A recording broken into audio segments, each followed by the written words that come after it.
This holiday season, you might be looking for nutritious, convenient meals to keep you energized on jam-packed days. Factor, America's #1 ready-to-eat meal delivery service, can help you fuel up fast for breakfast, lunch, and dinner with chef-prepared, dietitian-approved, ready-to-eat meals delivered straight to your door.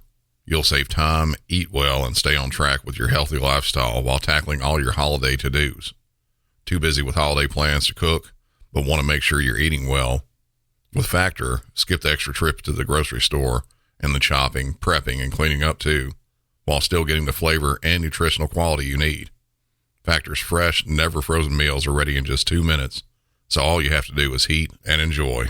When you're too busy running around to plan lunch, Factor has you covered with lunch to go. Effortless, wholesome meals like grain bowls and salad toppers that are ready to eat when you're on the go, no microwave required. Head to factormeals.com/MC911pod50 and use code MC911pod50 to get 50% off. That's code MC911pod50 at factormeals.com/MC911pod50 to get 50% off. With HelloFresh, you get farm-fresh, pre-portioned ingredients and seasonal recipes delivered right to your doorstep. Skip trips to the grocery store and count on HelloFresh to make home cooking easy, fun, and affordable. That's why it's America's #1 meal kit. Whether your resolution is to save money, eat better, or stress less, HelloFresh is here to help you do all three. Say hello to your most delicious year yet with fresh ingredients and chef-crafted recipes at a price you'll like, delivered right to your door. So you've resolved to actually sit down and eat dinner around the table, but what do you do about those nights when your schedule is packed? Turn to HelloFresh's lineup of quick and easy meals, including their 15-minute recipes designed to help minimize mealtime stress. Every single meal I've had from HelloFresh has had easy-to-follow instructions, fresh ingredients, and when it's done, I feel like I'm out at my favorite restaurant. Go to HelloFresh.com/MC911free and use code MC911free for free breakfast for life. One breakfast item per box while subscription is active. That's free breakfast for life at HelloFresh.com/MC911free with code MC911free.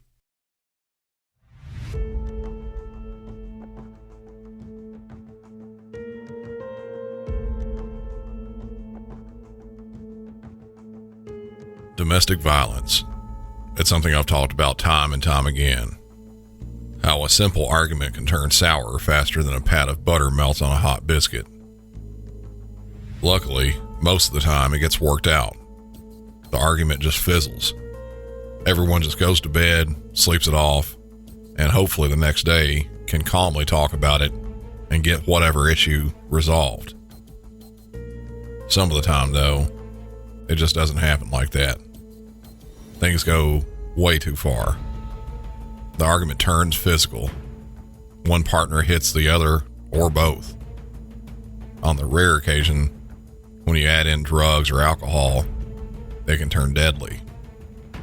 And in the ultra rare instance where there may be an added factor of mental illness, well, that can just be the worst of all. And that's exactly what I'll be talking about in this episode. Truly some of the worst instances of domestic violence. I know I put a disclaimer on every episode in the show notes, and it should also be implied that every single episode is going to have something that's just extremely rough and graphic to listen to, but this is going to have some stuff that even I hate hearing about. This episode today will involve kids. So for those of you that don't like listening to those types of things, I hope you can tune in next week. For the rest of you, welcome back to Music City 911.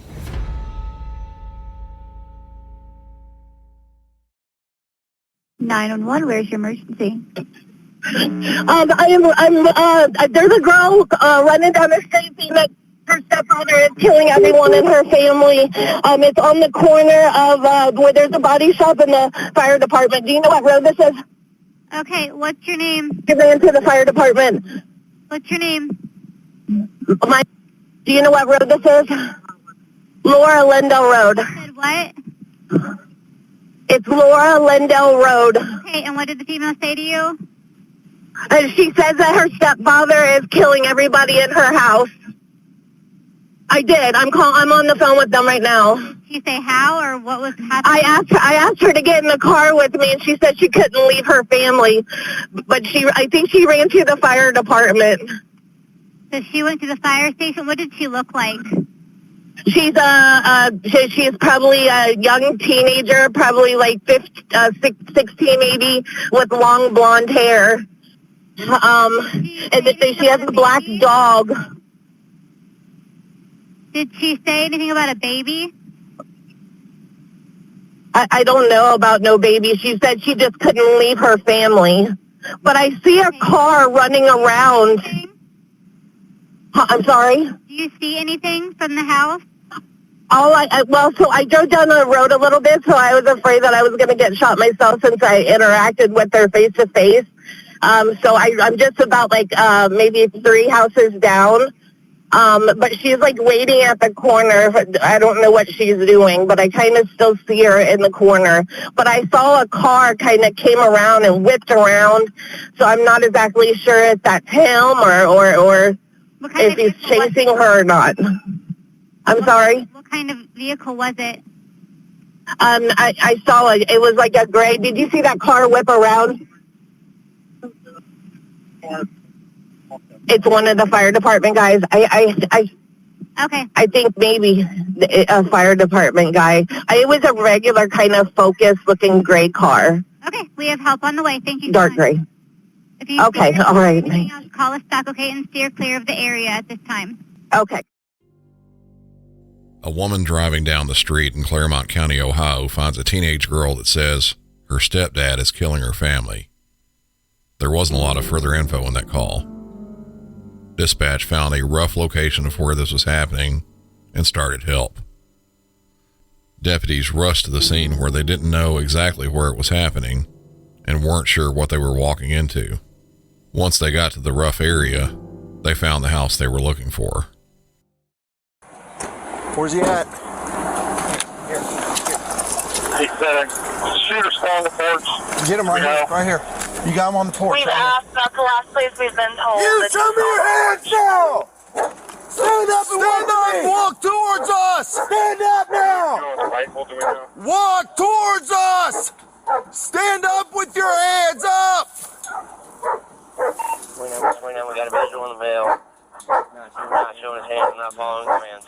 Stand up now! I'm not showing hands or following commands. His name is Chad Dorman. Chad Dorman. I know, but we can't. If people need first aid and he's not complying, and you know he's a shooter, shoot him. We gotta find cover first. We ain't no good if we ain't safe ourselves.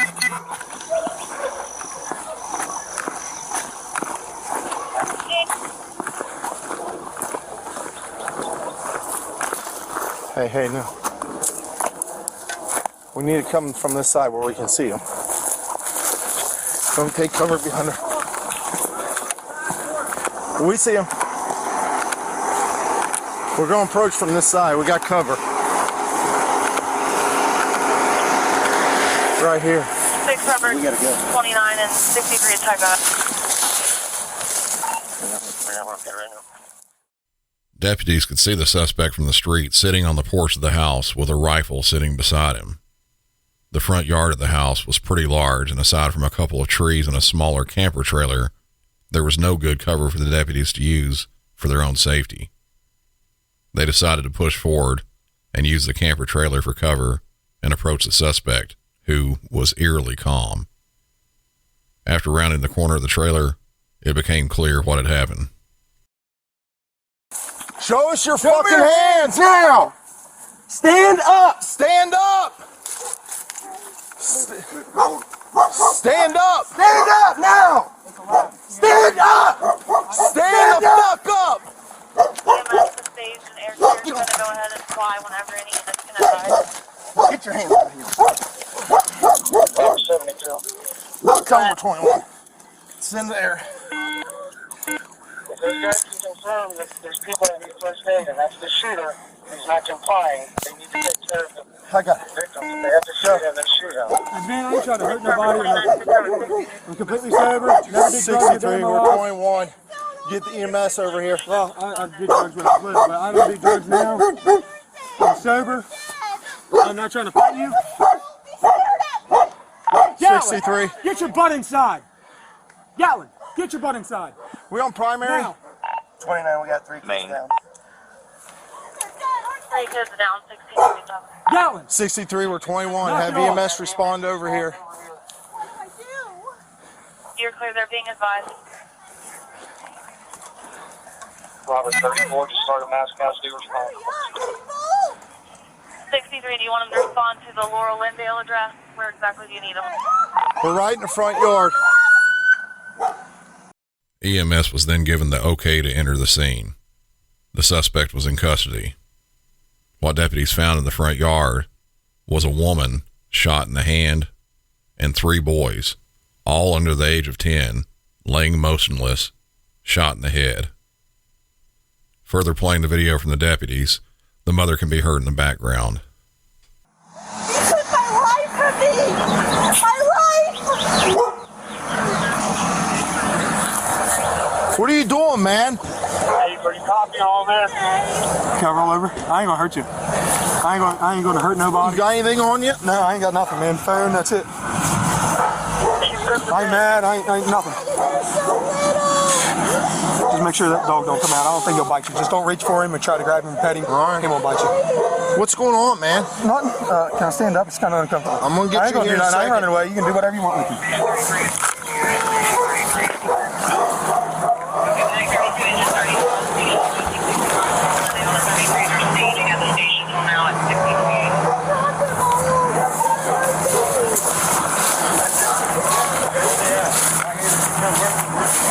Here. You the only one else inside the house? What? You the only one else inside the house? Yeah. Sit down right here. My daughter, she ran over to the fire department. Sit down. It's my stepdaughter. Put him in the cage.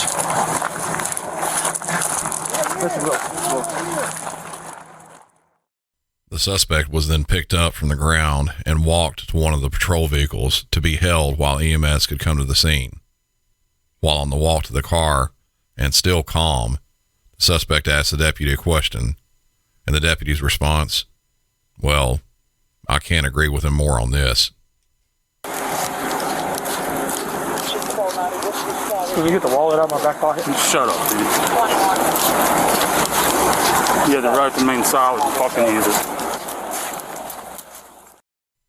32-year-old Chad Dorman was arrested and charged with 21 counts total, of which were multiple charges of murder, kidnapping, and felonious assault. While in custody and being interviewed by detectives, he gave a full confession.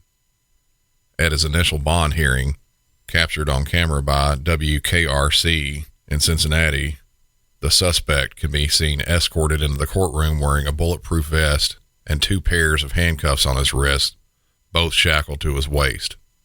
He was flanked by 5 sheriff's deputies. A description by one of the county prosecutors to the judge in the bond hearing is just horrible. Good morning, Judge. Good morning. Judge, we've got law enforcement with us here today. Our office has been involved. Lots of people from our office have been involved with law enforcement throughout yesterday, afternoon, evening, all the way through this morning. And the facts I have for you at this point are as follows. The trauma that this man has inflicted on his family, the community, law enforcement, first responders, and all of the rest of us who have any idea what's going on here is unspeakable. There's been a full admission in this case, Judge. The case is still new. We're still discovering facts. But the evil horror of what we know is impossible to process. In an act of just incomprehensible cruelty, the father that stands before you lined up his 3 young boys, and he executed them in his own home with a rifle. They were ages 3, 4, and 7, Judge. In an act of desperation to save her children, the mother at some point grabbed the gun that father was wielding to attempt to protect them. We know that one of the boys was able to flee into a field near the home. And again, we know from his admission, father hunted that boy down, drug him back to the property, and executed him in front of witnesses. The mother was shot through the hand in her attempt to protect her children. Judge, I asked the court setting this bond to just begin to imagine their fear. This was the man that every day they woke up looking to for protection, love, guidance in all things. The man they trust more than any other person on earth. The person they rely upon to keep them safe from harm.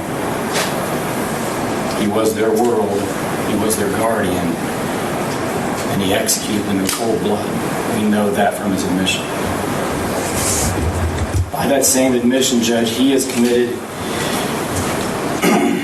one of the most monstrous, craven, cowardly acts it will ever be our misfortune to see.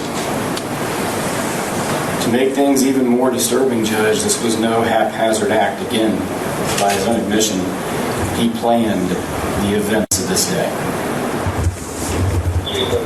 This did not happen on a whim.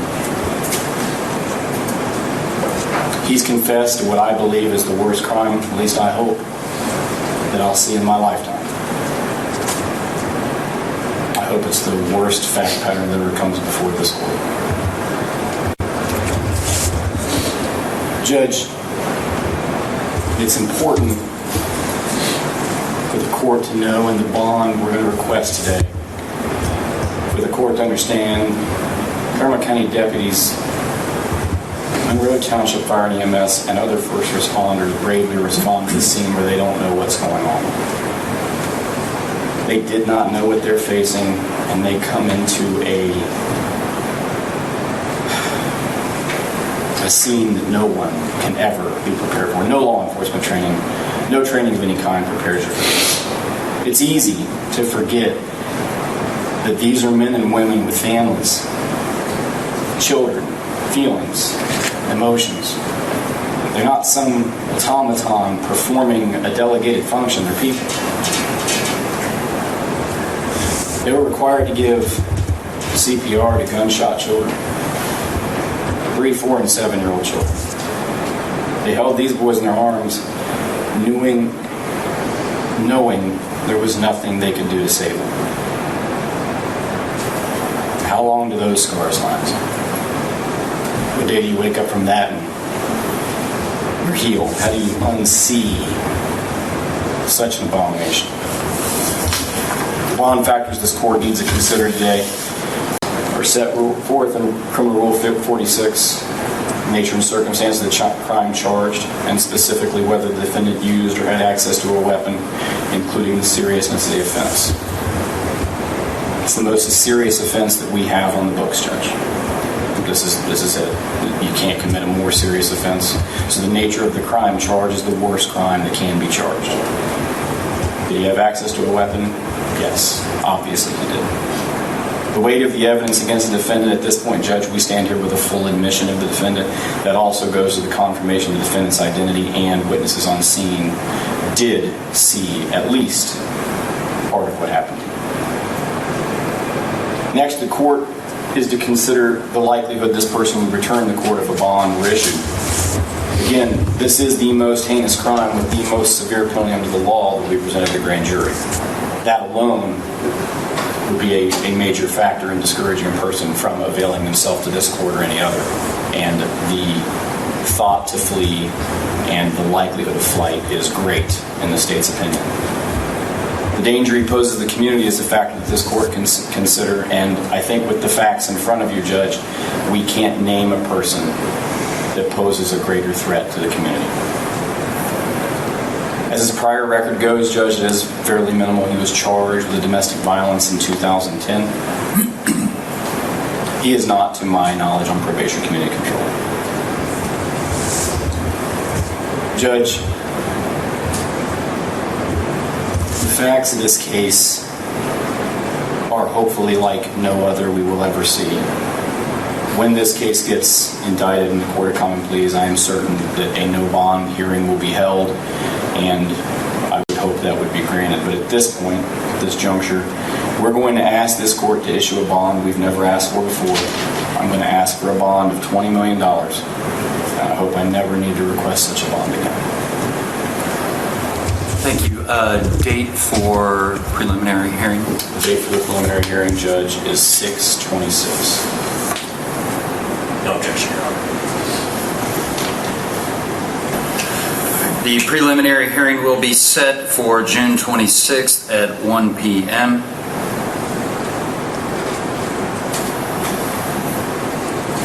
At this point in time, bond's going to be set in the amount of $20 million cash or surety. Anything else at this time, Mr. Gast? No, Judge. Mr. Young? The suspect has since pled not guilty, and his next pretrial hearing has been scheduled for July. Prosecutors are seeking the death penalty. This next bit of audio I'm going to play, I'm going to talk a bit about it before I play it. This came from my home state of Tennessee, in Marion County, which is located just to the west of Chattanooga. This is just over an hour's drive from me, just south of where I live. It's a county with a very small population of only 28,000. Just this afternoon, I called their dispatch center to find out a bit about them. I found out that because of the population, the most dispatchers they will have at any time on duty is around 5. And most of the time, it's fewer than that. In previous episodes, I've talked about dispatchers who have to do more than one job at a time, and this is one of them. You'll hear one dispatcher in this answering several calls and having to put some of those calls on hold because so many calls are flooding in. She's having to do most of this work by herself. So you might initially think, why is she putting someone calling 911 on hold? Well, if she's the only one answering the phones, that's what you have to do. Marion County Dispatch. Hey, this is 270 with South Pittsburgh Police Department. I'm at 224 Pine Street. I've not opened my door yet, but there's a dude at my door saying that he has been shot.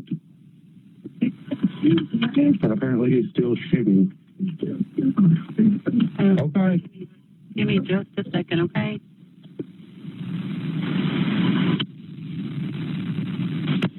I'm trying. Marion County 911. Yes, ma'am. I need an officer up here. My neighbor has been shot. He's in the yard.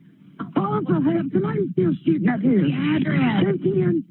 Mine is 210 Pine Street. Watch it. I don't know what his is. It's next door. But they're still shooting. He's calling for help in the yard. Oh, God. Okay, just hold on for me for a second, okay? Oh, God. Sam, are you still there? Yes, ma'am. Listen. Whoever it is still shooting. It said his girlfriend is dead. There's kids over there. He's the cop. Okay, just... I'm on the phone with 911. Stay on the line. Is that a Johnny? I already have officers en route. Do you know where this man was shot at? Sorry, I'm afraid to walk over there.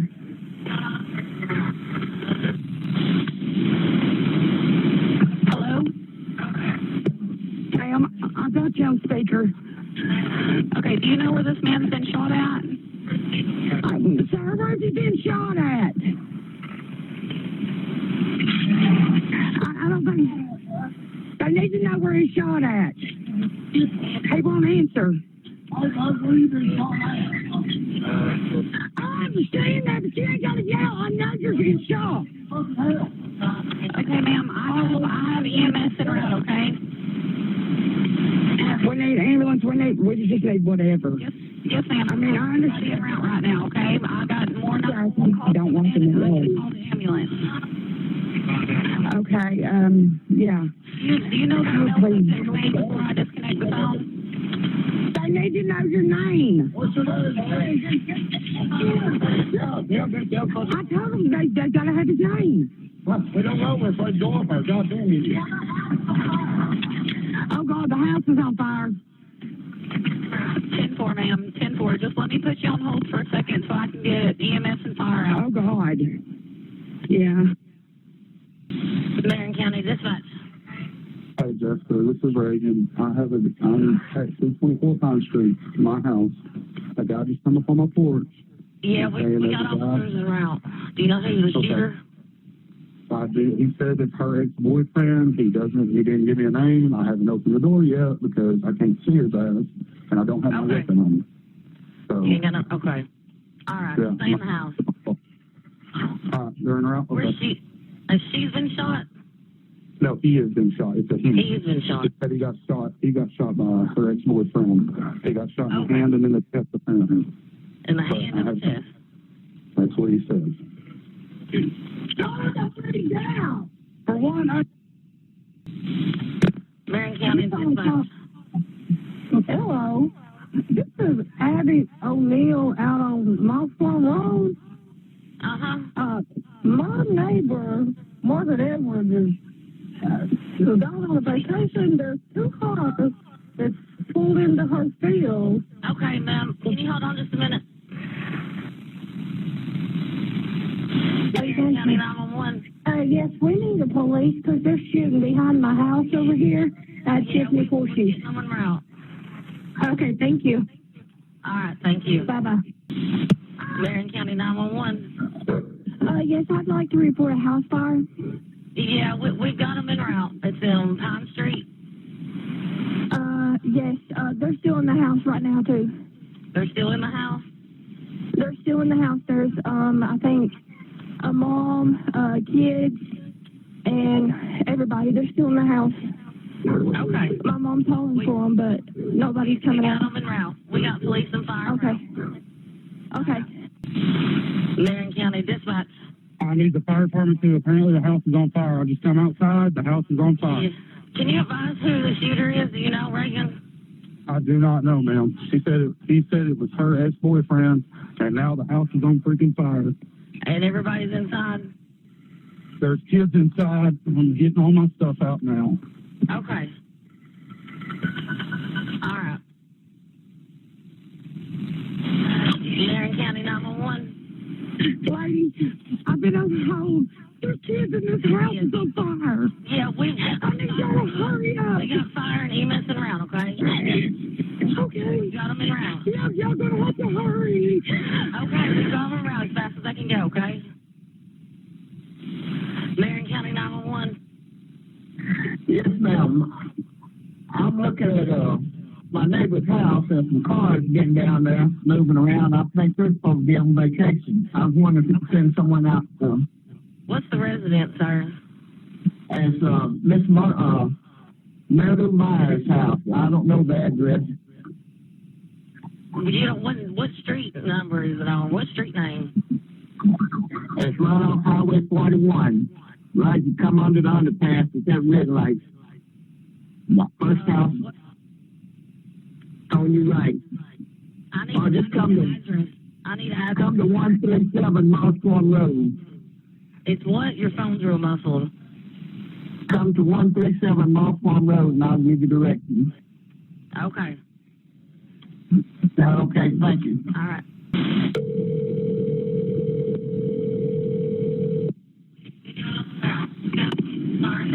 Like an EMS, it's Crystal. Hey, Crystal, it's Marion. I need you guys en route to the area of 210 to 224 Pine Street. It's going to be a male subject. He has been shot in the hand and in his chest. We do have police and fire en route because his family's inside the house. Someone's continuing to shoot, and they have now set the house on fire. And everyone is inside of the residence still. That's not to take in. Okay, and you said it's in, what's the city again? It's in Sequatchie. Sequatchie, okay. Alrighty, we're on the way. All right, thank you. You're welcome. Marion County Dispatch. Hey, it's Christina, THP. Hey, my unit queued up and advises of this shooting and the house getting set on fire. Yeah. Is that going to be in Sequatchie? Yes, that's going to be in the area of 210 to 224 Pond Street. They couldn't give me the exact address. Okay. Do you have units in route? I do have police, EMS, and fire en route. Okay. He's on it literally just down the road. How close are your units? I'm believe some of them went on scene, but the phone won't stop ringing and trying to get people out. I'm not sure. I gotta replay some sound on here. Okay, will you let us know if we get a chance when you get settled, and then I'll let you know what I know. Okay, absolutely. He's almost there. Okay, thank you. All right, thanks, bye. All right, bye. Marion County Dispatch. Hi, this is Josh Blends. I know y'all are busy. Are they ready for me on 41? I'm in a line of cars here behind the fire department and police. Give me like 10 minutes, and I promise I will call them and find out. We have a huge situation over in Sequoia. Yeah, no, I know. I know. I've been listening. I know you're busy. I just didn't know if they were ready for me. Okay.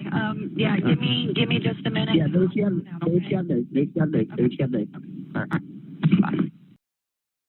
As you could hear, it was constant, nonstop calls from both citizens and other agencies during that mad time. First off, I want to say that with what she had to work with, that dispatcher did a great job. It sounded like she was the only one assigned to working the phones and had to do multiple jobs while people were still calling in. One of them sounded like he was calling about something completely unrelated during that. So as I said, it was a great job done, but was for an absolutely terrible crime. Authorities are still trying to piece all this together. It happened just a few days ago. Just like the last one, this was domestic related, but a bit different in how it all happened and how many victims there were. When deputies arrived at the scene, they found a house on fire. Once the flames were put out, the bodies of 3 adults and 3 children were inside. County Sheriff Burnett has relayed that one of the victims, Regina Barnett, had a restraining order against her estranged husband, Gary. It's believed he showed up at the house and began shooting. Then after he was done with that, set the house on fire and then turned the gun on himself. Also inside the house were Brittany Perez and her 3 children, ages 11, 6, and 2. A previous domestic violence case against Gary was placed by Regina, where she says that he threatened to shoot her and her dog. She was afraid he would actually shoot her because he would get drunk, and he owned over 50 guns. The one man who showed up on the doorstep of the initial caller was flown to a nearby hospital. His name has not been released. The investigation into this will continue, but I don't know how much else we will end up knowing about this. The last call I have, while the outcome isn't nearly as bad as the first 2 incidents, the call itself might be one of the most difficult calls you'll ever listen to. Extra warning for this one. Now we're going to monitor location to the emergency.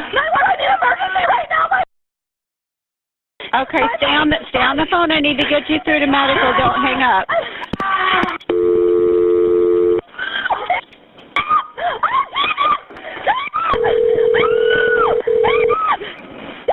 Ma'am, who shot him?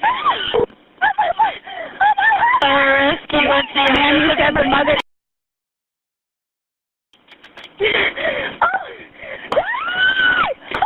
Brevard, we've got a gunshot victim, 3243 Woods Mill. Okay. Hello, ma'am.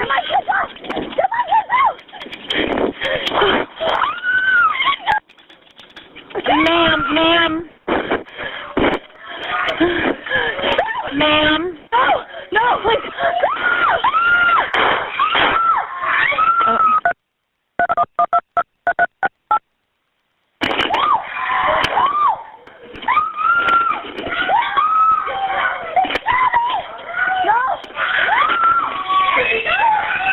Did they say how many people were shot? She just said the father was, and she said several times that he may be dead.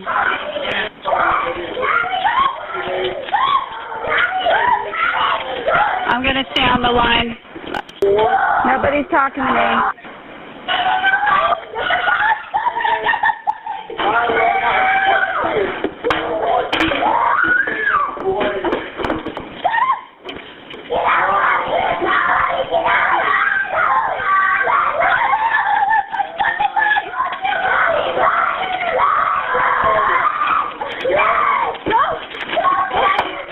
Go!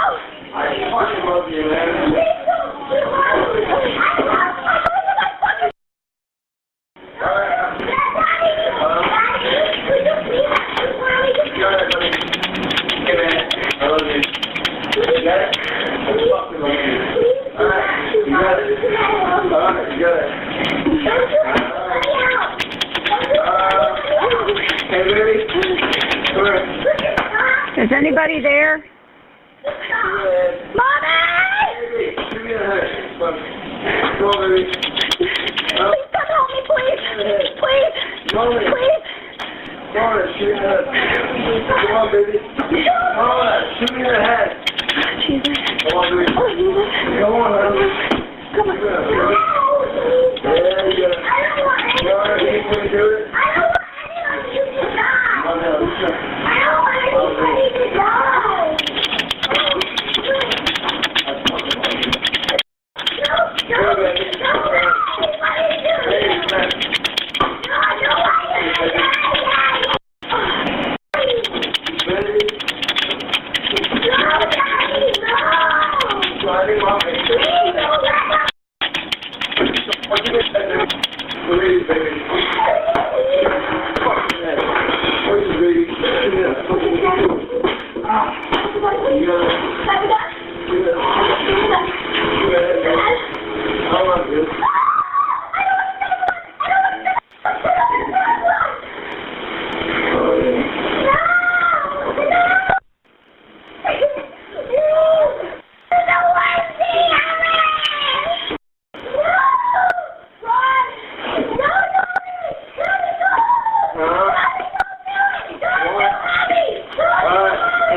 Year-old William Brian Stillwell was having domestic issues with his wife Mona. She, along with their 5-year-old twins, moved into her parents' house. Sometime during all this, Mona started a relationship with William's best friend. William found out about the affair by a sex video recorded on a cell phone. During a backyard gathering at Mona's parents' house, William showed up with a semi-auto pistol and began shooting. He started with Mona's father, then turned the gun towards her mother just before shooting Mona. As you could probably hear on the call, this all happened in front of their 5-year-old twins, with them screaming, "I don't want anybody to die, and please don't shoot Mommy." Police arrived at the scene, and after a brief standoff, William surrendered. Fortunately, all 3 victims survived. William was charged with 3 counts of attempted murder and 2 counts of child abuse. I'm sure this was an incredibly difficult episode to listen to. It was very hard for me to get through too. But this is something that a 911 dispatcher might have to walk into work and deal with someday. You never know.